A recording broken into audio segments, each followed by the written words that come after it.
थोड़ा बताइए क्या है अतिरुद्र हवन? क्या है कि जैसे हम पर्वत पर चढ़ने की प्रक्रिया करते हैं, तो पहले थोड़ा चलते हैं, कोशिश करते हैं, फिर एक छोटा पर्वत चढ़ने की कोशिश करते हैं, फिर आबू पर्वत जैसे पर्वत पे चढ़ने की कोशिश करते हैं और फिर जाकर के हम हिमालय की चोटियों में कहीं घुसने की कोशिश कर सकते हैं। ऐसे ही जो शिव है वो तो अनंत है।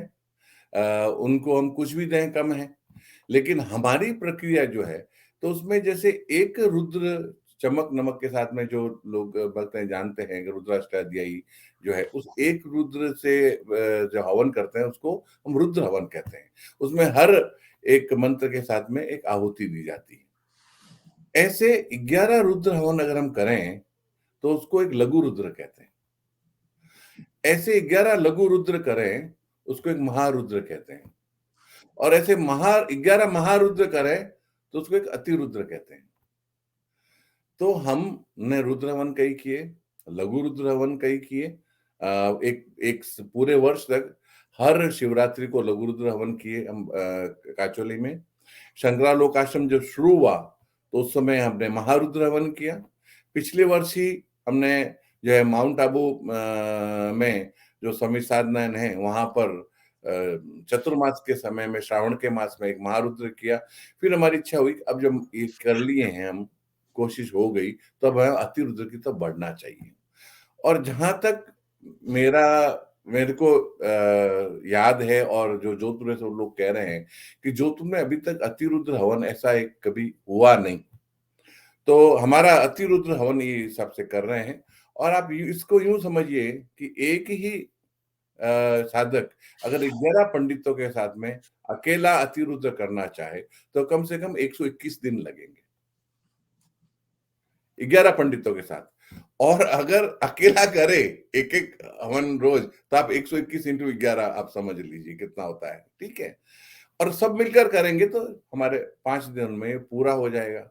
और सबका चित्त शुद्धि होगी, सब एक संगठित रूप से जब घोष होगा और आहुतियां होगी, उसका एक जो इफेक्ट है, उसका अनुभव है, एक अलग ही रूप से होगा। और आगे का भी मैं आपको बताना चाहूं कि हम सब लोगों की इच्छा तो ये है, आने वाले समय में हम कोटि रुद्र करें। तो 11 अति रुद्र के बराबर एक कोटि रुद्र होता है। तो देखिए, जैसी स्वामी जी की कृपा होगी और जैसा सबका सहयोग होगा और जैसा अगर उसका संकल्प बनेगा स्वामी जी का, तो वो भी हम जरूर करेंगे।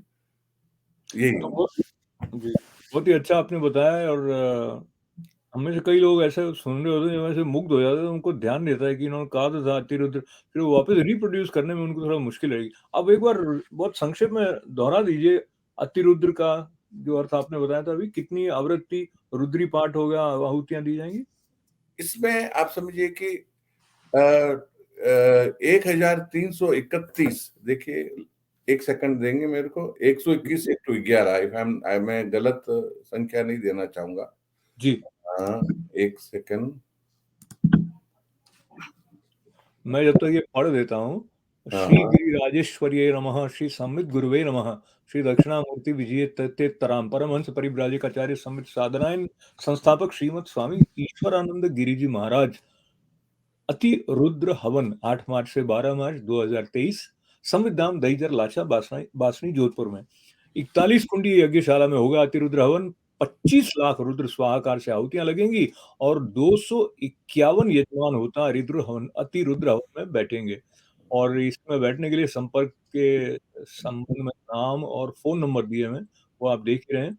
वो स्थान नीचे ठीक से नहीं दिख रहा है, पर ये संवित साधना संस्थान संवित धाम दहीजर लाचा बासनी जोधपुर है। और राजेंद्र भैया बताइए। तो जो इस अतिरुद्र जैसे आपने बताया इतनी लाख आहुतियां होगी, तो इसमें 1331 रुद्र पाठ से हवन होगा सब मिला करके, और 5 दिन तक चलेगा। और उस उसके पहले यजमानों का एक शुद्धिकरण है, उनको पंचगव्य से उनको स्नान है, एक हिमाद्री संकल्प होता है, वो हिमाद्री संकल्प भी करवाया जाएगा। हिमाद्री संकल्प ये है कि किसी भी प्रकार का कोई पाप अगर हमको हो गया, वो सारे पापों का उसमें वर्णन है। और वो संकल्प करके वो पंचगव्य से स्नान कराते हैं।